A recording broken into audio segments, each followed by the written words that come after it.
Olá, meninas, meninos, boa tarde.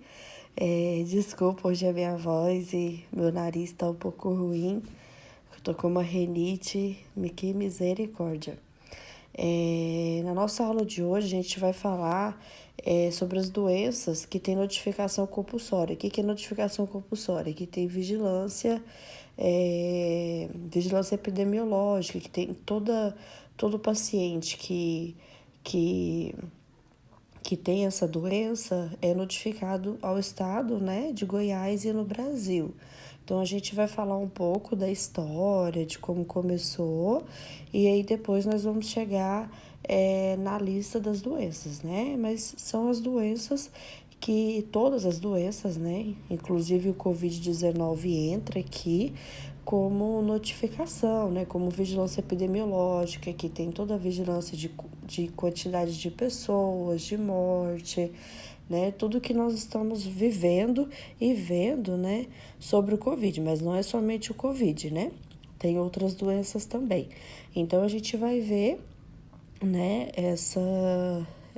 Toda essa listagem de doenças, mas antes a gente vai ver um pouco de história, né? Não é nada assim, é um pouco de leitura, mas é bem interessante depois a gente saber todas as doenças que tem notificação, né?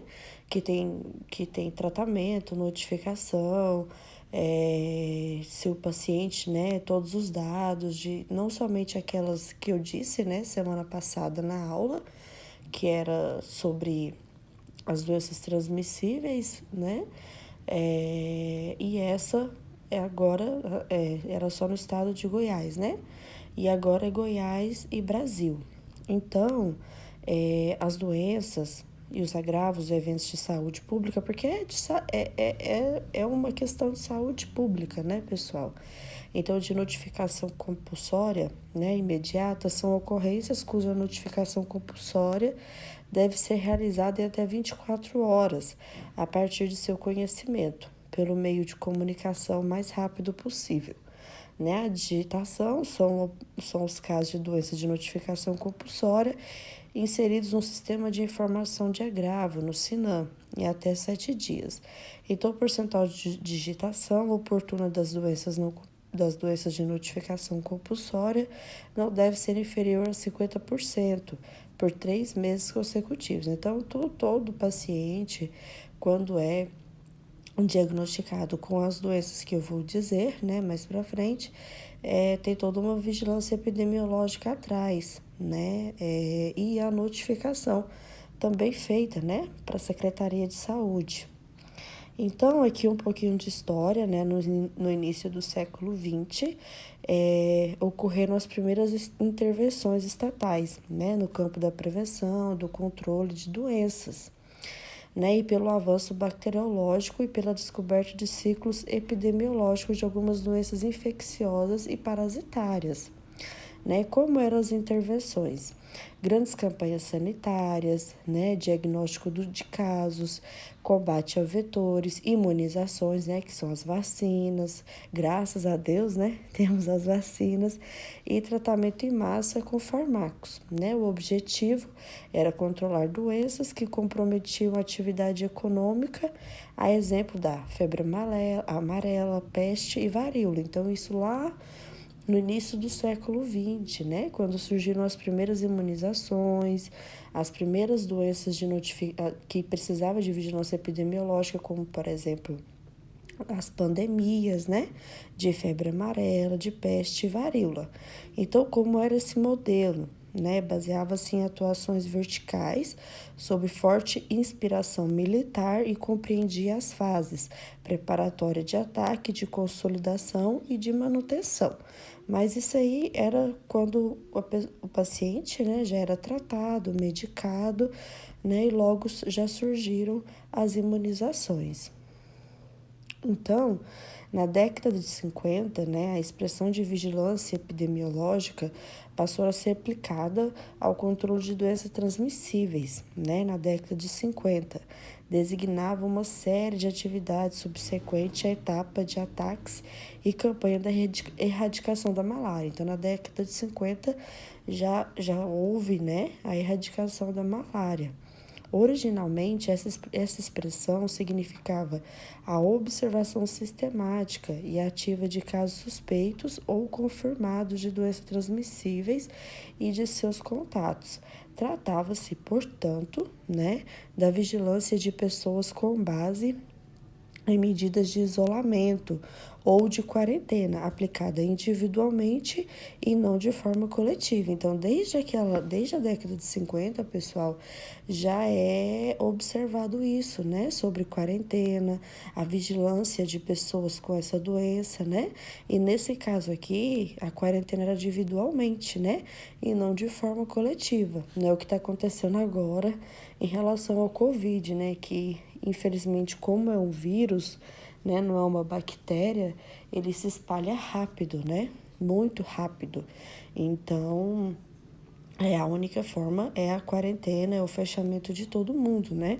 No caso de forma coletiva, que foi no início foi bom, né, pessoal? Mas agora a gente está chegando aí a mais de 100 mil casos, né, no Brasil e 600 mortes por dia, né? Então, assim, tá bem tenso, né? Então a quarentena ajudou, mas ajudou até, acho que acredito até certo ponto, né? E de agora para frente é assim, vai ser assim, infelizmente, e graças a Deus, né, aqui no Goiás nós estamos bem controlados, bem amparados também, né? Então, mas infelizmente São Paulo, Rio de Janeiro, Manaus, né, tá bem ruim, infelizmente. Então, na década de 60, né, o programa de erradicação da varíola, então nas 50 houve a malária, em 60 a varíola, né? Também instituiu uma fase de vigilância epidemiológica, que se seguia da vacinação em massa da população, né?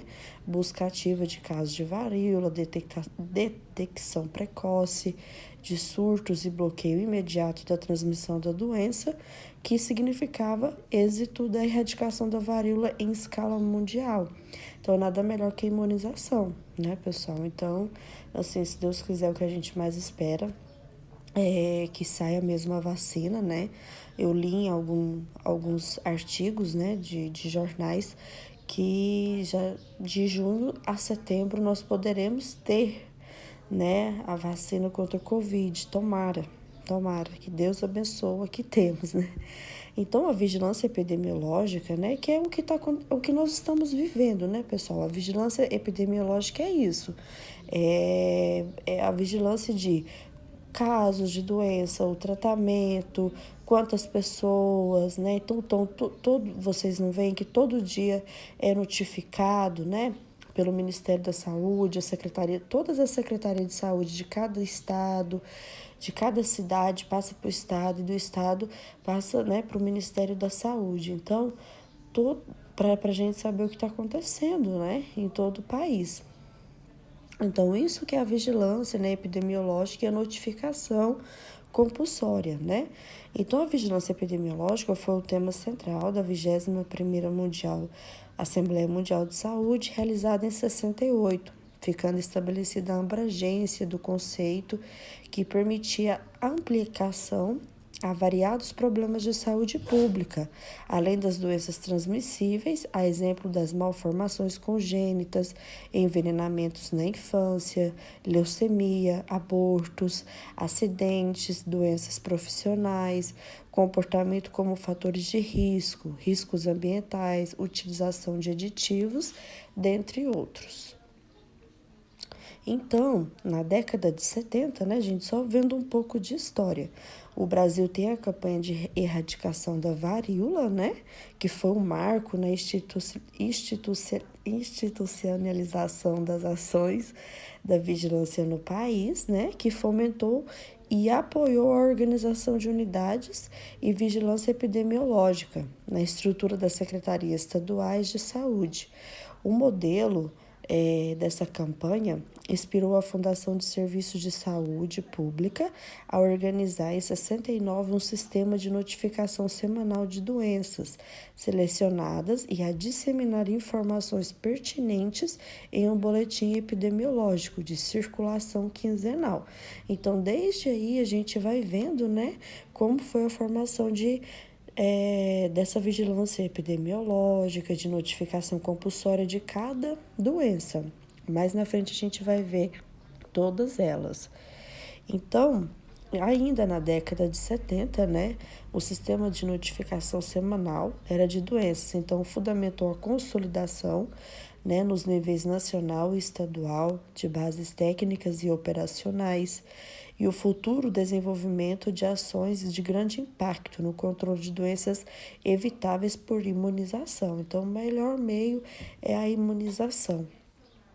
Né? Então, o principal êxito relacionado a esse esforço foi o controle da poliomielite, né, no Brasil. Então, a gente já vem com malária, varíola, poliomielite, né? Então, desde do início do século XX, que no Brasil, gente, nós já vivemos já pandemias, né? E até hoje, né, a gente ainda não aprendeu muito.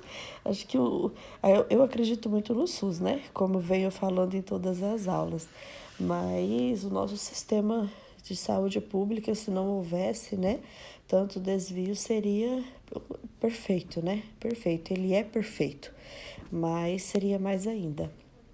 Né? Então, assim, principalmente o programa de imunização de vacina, que acho que é o melhor programa, né? Assim, além dos outros, né? Que nós já vimos antes. Então, da poliomielite no Brasil, e na década de 80 finalmente foi erradicado do continente americano, né?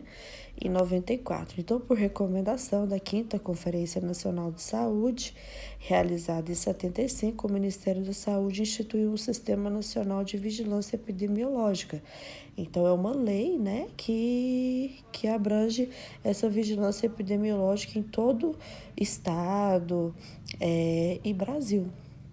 Né, em 70 e 90, né, a lei 6.259 de 75, com o decreto, tornaram-se obrigatória a notificação de doenças transmissíveis, selecionadas constantes de relação estabelecida na portaria.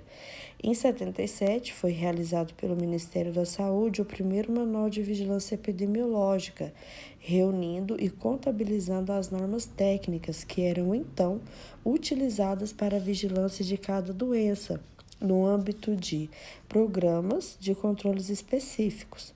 O SUS incorporou, né, o Sistema Nacional de Vigilância Epidemiológica, definindo em seu texto legal, né, que é a lei que nós conhecemos do SUS, Lei 8.080 de 90, a vigilância epidemiológica, e ações de vigilância epidemiológica passaram a ser operacionalizadas no contexto de profunda reorganização do sistema de saúde brasileiro, caracterizada pela descentralização de responsabilidades, pela universalidade, integralidade, equidade e prestação de serviços. É tudo o que diz, né, a lei do SUS, né, que nós já estudamos, né, gente, a descentralização, universalidade, integridade, equidade, tudo que está no contexto.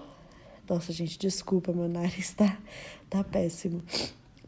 Tudo no contexto do SUS, né? Então, já era, então, desde antes, né, já foi incorporada a vigilância epidemiológica e com o passar do tempo, né, só foi melhorando. Tanto é que hoje, né, a gente está vivendo uma pandemia, todos os dias nós já temos dados, assim, recentes de todo o país, qual o estado que está mais em estado caótico ou não, quantos já foram curados, quantos já foram, quantas mortes, né, infelizmente, quantos já foram infectados. Então, é bem interessante, né, e é um sistema que funciona, graças a Deus.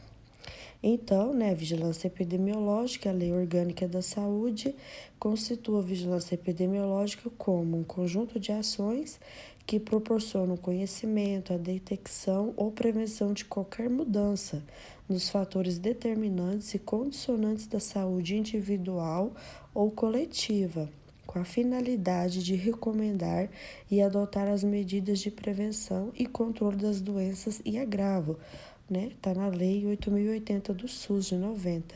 A vigilância epidemiológica é definida por meio de triagem, informação, decisão e ação.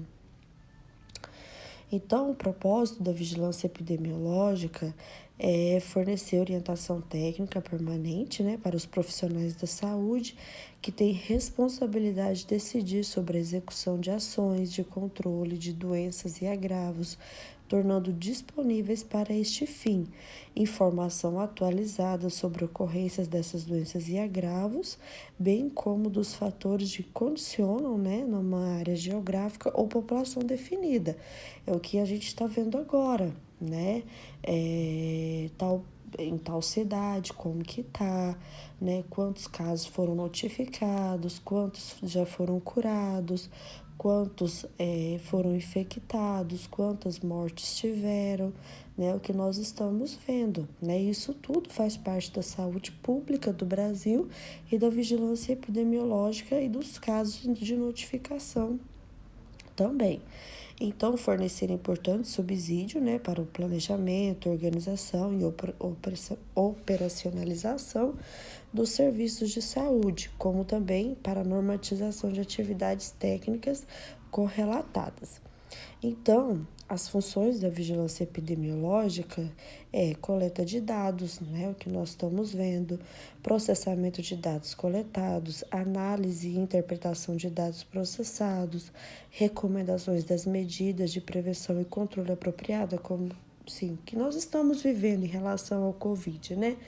Álcool, máscara, higienização, né? Ser o mais higiênico possível, né? Porque às vezes a gente tem algumas manias, mas agora a falta de higiene é o pior momento, né, gente? Então, promoção da ação de prevenção e controle indicadas, avaliação da eficácia e efetividade das medidas adotadas, divulgação de informações pertinentes, né? Que é o que está acontecendo todo dia, né? O Ministério da Saúde divulga aí os dados, né? Informação para ação, né?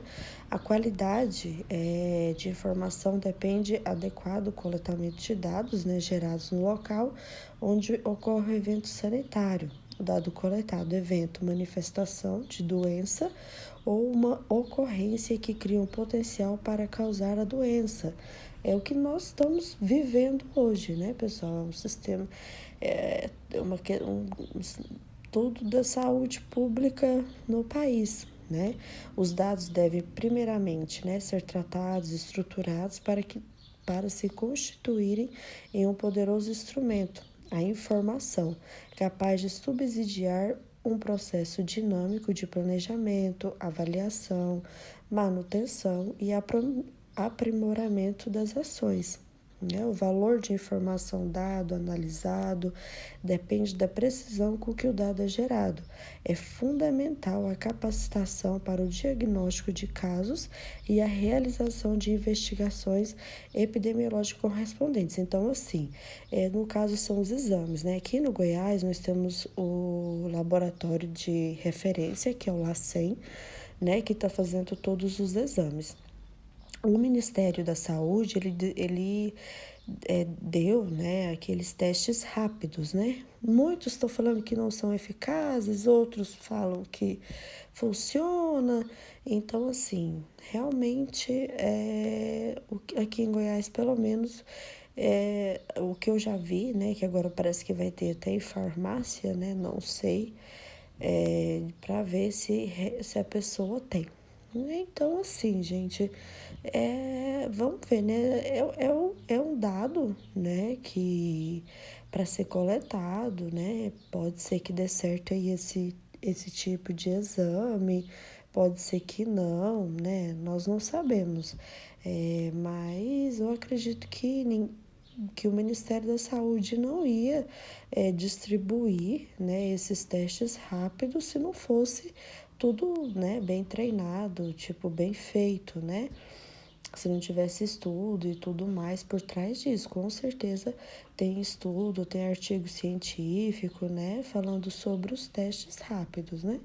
Mas enfim, a maioria está sendo feita por laboratório. Aqui em Goiás a gente tem o LACEN. Eu acredito que cada estado já tem seu laboratório, né, de referência que já faz né, que já faz os exames e acredito que antes, né, era até estava demorando 7 dias a 10 dias, agora é bem mais rápido, né? Então a gente tem eficácia sim nesses testes. Então, os tipos de dados, né, que alimentam o sistema de vigilância epidemiológica. Então, dados demográficos, ambientais, socioeconômicos, né? Então, tudo o que nós estamos vendo, o número de habitantes que tem na cidade, de nascimento, de óbitos, né? Tudo que nós estamos vendo, segundo características de sua distribuição por sexo, idade, tudo que nós estamos vendo, pessoal, são quantos óbitos, idade, grupo de risco, né? Tudo isso faz parte do sistema de vigilância epidemiológica. Situação de domicílio, escolaridade, ocupação, condições de saneamento, né? Entre outros. Tipo, igual como o estado que está mais caótico, São Paulo e Rio de Janeiro, né, gente? A gente sabe que muitas pessoas realmente vivem sem saneamento, então o risco, né, ainda mais nas comunidades, né, nas comunidades que eu digo, nas favelas mesmo. Então ali é bem pior. Eu acredito que tá esse número porque chegou lá, né? Infelizmente. Então, né, nossa, tomara que isso se resolva, né? Que a gente tenha logo uma imunização para ser eficaz e para nos ajudar, né? Então, os dados de morbidade, né? Distribuição de casos segundo a condição de portadores de infecções ou de patologias específicas, como também de sequelas, né? Se por acaso a doença vai deixar sequela, algum risco de morbidade, né? Tudo isso é notificado também. As informações mortalidade. As informações das declarações de óbito são de fundamental importância como indicadores da gravidade, né, do fenômeno vigiado, sendo ainda no caso particular de doenças de maior letalidade. É o que nós estamos vivendo, né, gente? Aí tá quase 600 por dia, né? Ai, meu Deus, é muito triste. Então, mas tem muitos curados, né? Muitos curados, mas infelizmente o número de morte tá imenso, né? E só falam que vai aumentar, né? Então, é muito triste. Então, é denominada a notificação, né? Comunicação da ocorrência de determinada doença ou agrava a saúde, feita à autoridade sanitária dos profissionais de saúde ou qualquer cidadão, para fim de adoção de medidas e intervenção pertinente. Então, deve-se notificar simples suspeita de doença, sem aguardar a confirmação do caso, que pode significar perda de oportunidade de adoção das medidas de prevenção e controle indicadas. É o que está acontecendo, né, gente? Muita gente é assintomático, né? Às vezes só dá um pouquinho de sintomas, tá? Por exemplo, vamos citar o Covid, e aí é feito o exame, e a pessoa já fica em isolamento até o resultado do exame, né? Sair. Então, no caso, se der positivo, aí já é notificado, né? Então, a notificação tem que ser sigilosa, só pode ser divulgada fora do âmbito médico-sanitário, em caso de risco para a comunidade, sempre se respeitando o direito ao anonimato do cidadão. Até vocês tinham me perguntado sobre por que a gente estava estudando sobre as características, né, das comunidades no Brasil. Então, até eu vi uma reportagem falando sobre os ribeirinhos, né? A gente até estudou sobre os ribeirinhos e a doença, né? O Covid tinha chegado até eles. E aí tava um grupo de um grupo de médicos, enfermeiros, né, que estavam tratando desses ribeirinhos, né, que estavam indo até a casa deles, né, na Amazônia, né, que vocês sabem o caso que tá o caótico Manaus, e aí esses ribeirinhos, um grupo de médicos e enfermeiros estavam indo lá e tratando, né, fazendo os exames neles.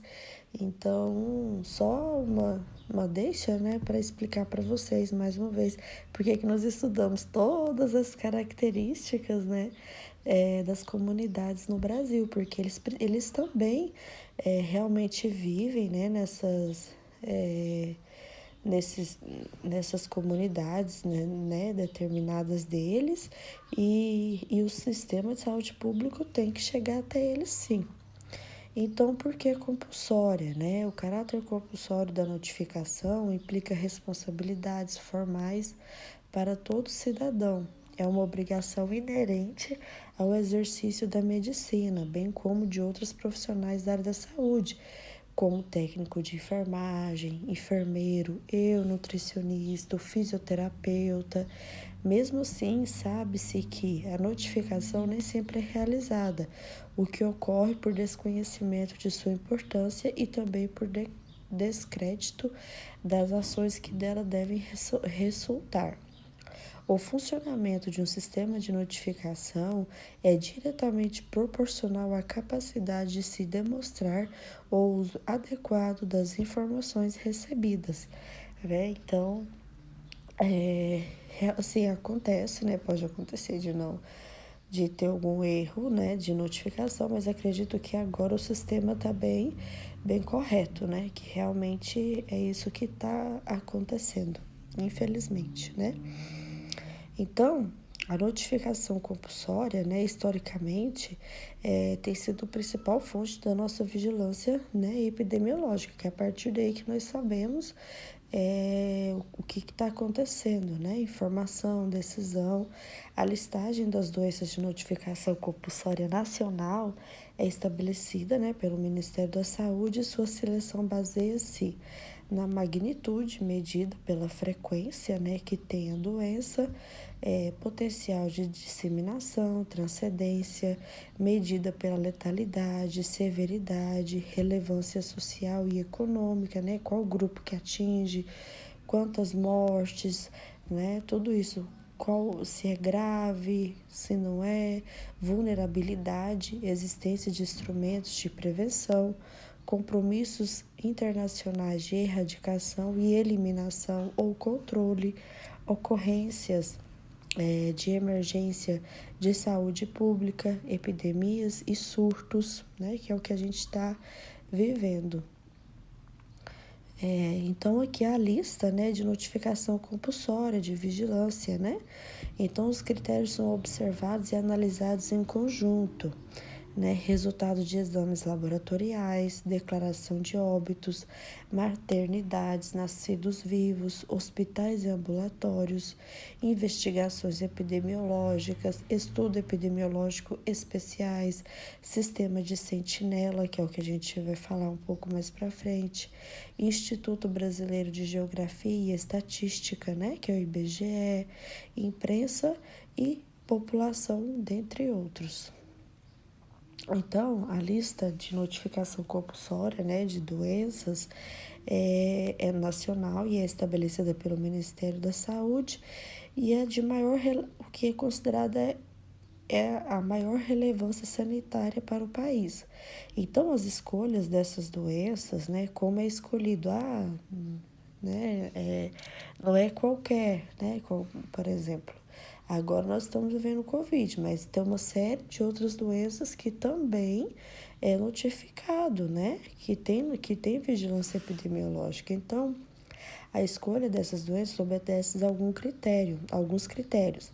Razão pela qual a lista é periodicamente revisada, tanto em função da situação epidemiológica da doença, como pela emergência de novos agentes, por alteração no regulamento sanitário internacional e também devido a acordos multilaterais e entre países. Os dados coletados sobre a doença de notificação compulsória são incluídos no Sistema Nacional e Agravos de Notificáveis, o SINAM.